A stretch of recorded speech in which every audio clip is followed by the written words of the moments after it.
So last week, I started off the year on a bit of a negative note, talking about the trends that I don't think we'll see in 2026. And by the way, yes, it is January and we do still have our Christmas decorations up. But anyway, this week, I want to talk about some of the trends that we might be seeing in 2026, according to GQ. So I'm going to talk through each one in detail and let you know my thoughts. And if I mention any specific pieces or outfits, I'll be sure to link them down in the description box below in case you want to try them out for yourself. Just before we get into it though, my latest Patreon and YouTube channel members video went up this week. And if you've been like me over the holiday period and put on a bit of extra timber, you're not going to want to miss this one. It's a detailed view of my workout and diet plan, which I know a lot of people have been asking for. So if you're interested in extra content or simply want to support the channel, feel free to join either as a channel member or through Patreon, links in the description. The first thing they mention is advanced layering, and just like you, I had no idea what they meant by this. They refer to it as extreme layering, not just your typical layering of 1 to 2 individual pieces. Rather in this case, triple or quadruple layers, intentional double collars, shirts over shirts, pants over pants even. And I will admit, I saw a lot of this in 2025, especially online among the younger crowds. GQ allude to this in the articles, saying it feels internet born and that the TikTokers doing this are ahead of the curve. However, I'm definitely showing my age here, but I can't help but think it looks mostly ridiculous. I'm struggling to think of anything that started off as a TikTok trend and actually looked good and stood the test of time. And this feels like another one of those. It's got the aroma of people trying really hard to do something different, but they've just created something really impractical in the process. This trend is the spitting image of that Joey from Friends look to it, which makes you think, did someone just start this off as a meme and then some people actually took it seriously? There's very few scenarios where this type of layering actually looks good. Ralph Lauren and J. Crew have always been able to make it look effortless, but even then, it's often for a catalogue or shop floor. While it looks great, I don't know many people who could pull it off in real life. Personally, I think with layering you should stick to the classics. They're classic for a reason. Like a vintage tee over a long sleeve or thermal. I think this look is what's actually going to be popular in 2026. Otherwise, a button up underneath a jumper or cardigan looks great, or something like a denim shirt underneath an overcoat. It looks different, but still classy. GQ seem to think wearing 2 pairs of pants is the next level of layering, but I think it's just taking layering too far. And I'd be very surprised if we see this anywhere but on TikTok in 2026. Okay, next up, another weirdly named one.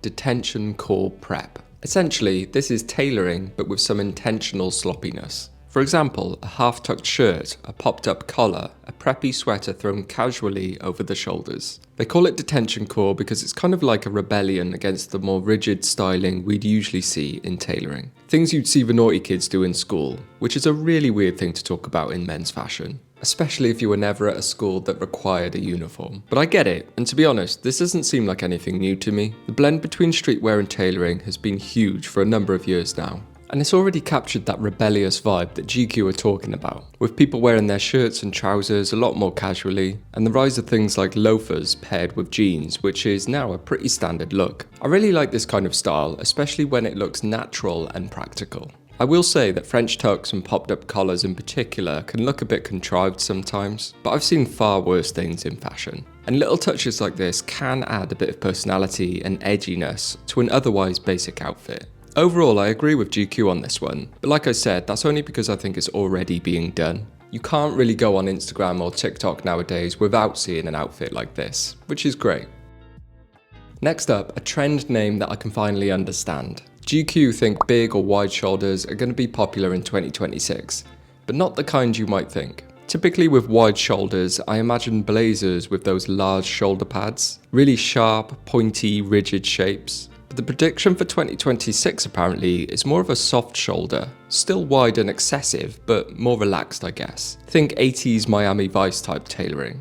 On paper, I quite like the idea of this trend, especially on the right person or body type. It can be really flattering and give you a good amount of presence. However, it's such a fine line between looking great and looking silly, in my opinion. If you don't get the proportions right, it can very quickly look like a Halloween costume. I'm also not exactly sure what occasion the everyday person is going to wear these to. They look impressive on the runway or when a celebrity is wearing one to a red carpet event where they are expected to look a bit outlandish. But you couldn't really rock up to work in something like this. And it just seems a little impractical to wear to the pub with your mates or go in for a coffee. A good compromise I agree with that they mention in the article is 80s Armani. 80s Armani suits and blazers capture the essence of this look without going over the top. I've been able to wear my vintage Armani stuff to work, weddings, out for meals, and it never looks like I'm overdoing it. So like I said, while I like the idea of this trend on paper, I probably wouldn't go the whole hog and just aim for something in between. Alright, the next thing GQ are predicting is more of a texture rather than a piece or shape. It's creased and crinkled clothing. Personally, I think they're bunching two quite different things into one here. Firstly, they're talking about clothes with literal fold marks in them, not pleats. Things like blazers with a random crease in the middle like it's been folded in half in a suitcase for 12 hours. I'll tell you straight away that this is just nonsense in my opinion. I can't see this catching on anytime soon. Crinkled clothing, on the other hand, is a different story. I've seen a few crinkled texture things around and they do catch my eye, like the Our Legacy Slight jacket for example. It just needs to be done well though, because if done badly, it can just look like you've forgotten to do your ironing. Also, I just mentioned pleats and I think they fit into this category quite well. Even though they're not quite crinkles, but things for example like the Izzy Miyake Hom Pleece pants are a modern classic. They give you that folded look while being intentional and quite classy. I've been tempted to pick them up multiple times but have shied away due to the price. Maybe 2026 is the year to finally get them. If you have them, please do let me know how you rate them down in the comments.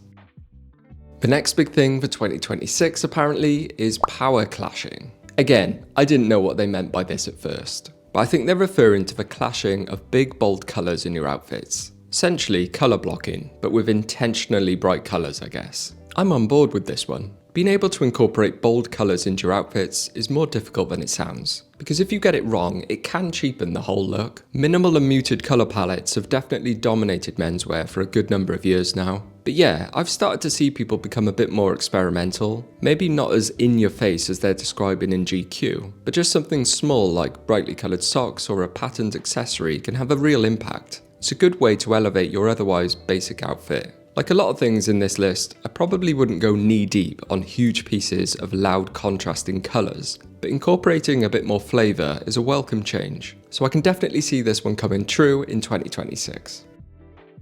Okay, next up, GQ are saying that big buckle belts are going to be big in 2026, and they're talking about the really flashy logo ones, like Gucci, Valentino, Burberry. My immediate reaction to this is, ew. Gross. Trendy or not, these belts always have and always will look tacky in my opinion. It's the same as wearing a huge logo t-shirt, or any piece of clothing for that matter with logos plastered all over them. I feel like we've moved past this phase in menswear. The only time we might see it in 2026 is from influencers posing for a photo. But in real life, these kinds of belts rarely look any good. If you want a statement belt, there's so many better options. The Western style belts are a particular favourite of mine. You could go low key like with the Our Legacy belt that's ever popular, or a little more out there with different kinds of leathers, rhinestones, patterns. They stand out without looking too over the top. So no, I can't really agree with GQ on this one. Next is something GQ are calling spiritual sleaze. Basically an ethereal type style. Think trinkets on long necklaces, feathered headbands, lots of gem adorned things. I'm not going to spend too long talking about this one because I'm totally out of my depth. Some of these accessories look good, some of them look like fancy dress. If you're able to drop them into an outfit intentionally, then I can see them working, especially the necklaces. But I'd be very surprised to see these take the men's fashion community by storm in 2026. They just seem a bit too niche and not very easy to pull off. Please let me know if this trend makes any sense to you. Last up, and finally something straightforward that I can make sense of. Snakeskin shoes might be popular in 2026, according to GQ. I can for sure see this one happening. I've always been surprised at the lack of animal print in menswear. It's huge in women's fashion, and men's fashion usually finds a lot of inspiration from the women's section. But we just haven't seen much leopard or tiger print. However, snakeskin has a different vibe altogether. It feels a bit more edgy and masculine. Plus, the fact that it's leather rather than fur might just make it more suitable for menswear. I have a snakeskin belt and it looks so good. I've received a lot of compliments when wearing it as well. So yeah, definitely wouldn't be surprised to see snakeskin boots pop off as they're showing here. Or even some snakeskin sneakers. Maybe even some of the bigger brands were looking to do in snakeskin belts. Let's see what happens. So there's GQ's 8 big trend predictions for men's fashion in 2026, and my opinion on them. You may have noticed from my tone, but I am struggling to agree with a lot of these. But the key with anything is to just make sure they're done tastefully and intentionally, which can be tough. But I'm here to help you, so feel free to follow along if you don't already. But anyway, as always, thank you very much for watching, and I'll see you next time. Ta-ra.